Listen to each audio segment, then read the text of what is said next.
নমস্কার জানাবো ইউটিউবকে এত সুন্দর পরিষেবা দেওয়ার জন্য ইউটিউবকে এবং ইউটিউব কর্তৃপক্ষকে ধন্যবাদ জানাবো আমার হৃদয় থেকে।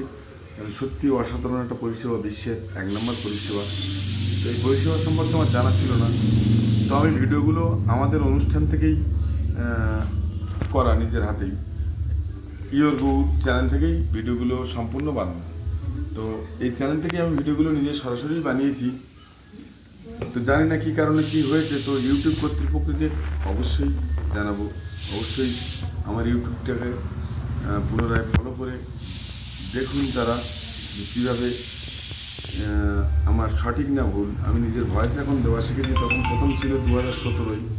তো 2017 আমি এতটা ইউটিউব সম্পর্কে বুঝতাম না, কিন্তু যখন বুঝতে শিখেছি তখন থেকেই আমি নিজের কন্টেন্ট ভিডিও ছাড়া শুরু করেছি। তারপরেও ইউটিউবকে বারবারই অনুরোধ করব যে আমি অনেক কষ্ট করেই 2017 থেকে আজকের 2024-এর লাস্ট শেষ মুহূর্তে এসেছি। তো ইউটিউব কর্তৃপক্ষকে অবশ্যই বলবো যে আমার মনিটাইজেশনটা যেভাবে আটকে দিয়েছে, তো অবশ্যই আমি অনুরোধ করব যে আমার চ্যানেলটাকে ভেরিফাই করা হোক এবং আমার সম্পূর্ণ সব আমাদের পাড়ার অনুষ্ঠান বা পাড়ার বিভিন্ন জায়গার অনুষ্ঠানে আমি নিজেই ভিডিও বানাই এবং নিজে থেকেই ভিডিওটাই করি। তো গানগুলো আমাদেরই থাকে চয়েস করা। অনেক গানও আমি ইউটিউবের চ্যানেল গান নিয়েও অনেকগুলো কপিরাইট পড়েছিল, চেঞ্জ করেছিলাম। তো জানি না আমার কোথায় কী সমস্যা হয়েছে, কপিরাইট পড়েছে কিনা সেটাও জানি না। তো সেসব ভিডিওগুলো ভালো চলছে। তো অবশ্যই ইউটিউব কর্তৃপক্ষকে অবশ্যই ধন্যবাদ জানাবো। এই জন্যই অবশ্যই আমার সাইটটা দেখুক, আমার সুযোগটা দিক, এই অনুরোধ তো অবশ্যই রাখবো আমার হৃদয় থেকে। কারণ আমি ইউটিউবকে সত্যি ভালোবাসি। আমি যখন থেকে ফোন চালাতে শিখেছি ইউটিউব দেখে দেখেই শিখেছি। তারপরও আমি পড়াশুনো কম জানি, পড়াশুনো জানি না, চাষবাস করি, সম্পূর্ণ গ্রাম্য ছেলে। তো অবশ্যই আমি ইউটিউব কর্তৃপক্ষকে বিশেষভাবে হৃদয় থেকে অনুরোধ করব যে আমার বিষয়টা তারা যেন বিবেচনা করেন। তার জন্য আমি কৃতজ্ঞতা বোধ করছি তাদের কাছে।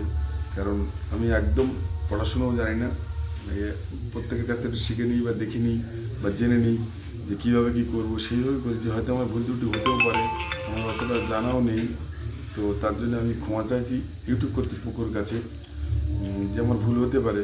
কিন্তু আমি নিজের ভিডিওই নিজের থেকেই আমি নিজেই ভিডিও বানাই। নিজেদের অনুষ্ঠান হয় ঘোড়াছুটির মাঠে বা কালী পুজোর অনুষ্ঠান, বিভিন্ন রকম ফাংশানের, সেখান থেকে আমার নিজের ভিডিও নিজের থেকেই শ্যুট করেছি। এবং কপিরাইট পড়েছি কিনা জানি না, গানগুলো আমার নিজের চয়েস করা গান ছিল, দিয়ে সেই গানেই ড্যান্সারদের বলেছিলাম তাদেরকে নৃত্য করার জন্য। তো জানি না কী হয়েছে। তো আমি অবশ্যই অনুরোধ করবো করজোড়ে যে আমি সত্যি একজন চাষাভুষু এবং গ্রাম্য ছেলে। একদম আমি এসব বিষয়ে বুঝি না বা এসব বিষয়ে জানি না। তো অবশ্যই ইয়োর গৌর চ্যানেলটা আমি বলবো প্লিজ কর্তৃপক্ষকে পাশে থাকার জন্য একটু সহযোগিতা করতে পারি, যাতে গরিব মানুষ সামনের দিকে। আমি চাষবাস নিয়ে বর্তমানে আছি।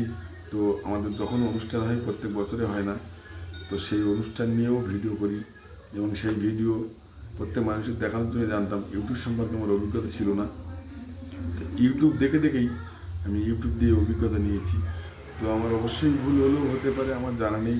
তো আমার একটা সুযোগ দেওয়া হোক, এই অনুরোধটা অবশ্যই কর্তৃপক্ষের কাছে করবো করজোড়ে নিবেদন করে।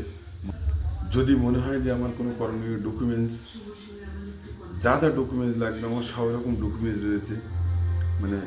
যত রকম, আমি একজন ভারতবাসী, তো ভারতবাসী হিসেবে ভারতের যত রকম প্রমাণপত্র লাগে সবটাই প্রমাণপত্র আমার কাছে আছে। মনিটাইজেশন জন্য দরকার পড়লে মনিটাইজেশনের জন্য দয়া করে আমাকে একটু সহযোগিতা করুন, পাশে থাকুন, এই আশা তো অবশ্যই ফেসবুক কর্তৃপক্ষ রাখবো। এছাড়া আমার কিছু বলার নেই, করজোড়ে নিবেদন করছি প্লিজ একটু আমাকে হেল্প করুন, সুযোগ দিন। আমি বুঝতাম না। তো আমার চ্যানেলটা ইয়োর গৌর, দেখতেই পাচ্ছেন ইয়োর গৌর বলেই চ্যানেলটা এখানে আছে। তো একটুখানি সুযোগ দিন, আমি নিজের কন্টেন্টমেন্টেই ভিডিও করা শুরু করেছি। তো ইয়োর গৌর চ্যানেলটা অবশ্যই আপনারা সুযোগ করে দিন একটু, যাতে সামনের দিনে মানুষের সামনে আমার যে গ্রাম্য পরিবেশ বা গ্রাম্য চাষবাস নিয়ে আমি যাতে প্রত্যেক মানুষের দ্বারে পৌঁছতে পারি, এই সুযোগটা দেবেন করজোড়ে নিবেদন করছি একটা ভিডিও দেখে দাও, কর্তৃপক্ষের কাছে। একটা ভিডিও দেখে দাও। যখন এই ভিডিওটা আজকের কামারশালায় গিয়েছিলাম কাজ করতে, দেখতেই পাচ্ছেন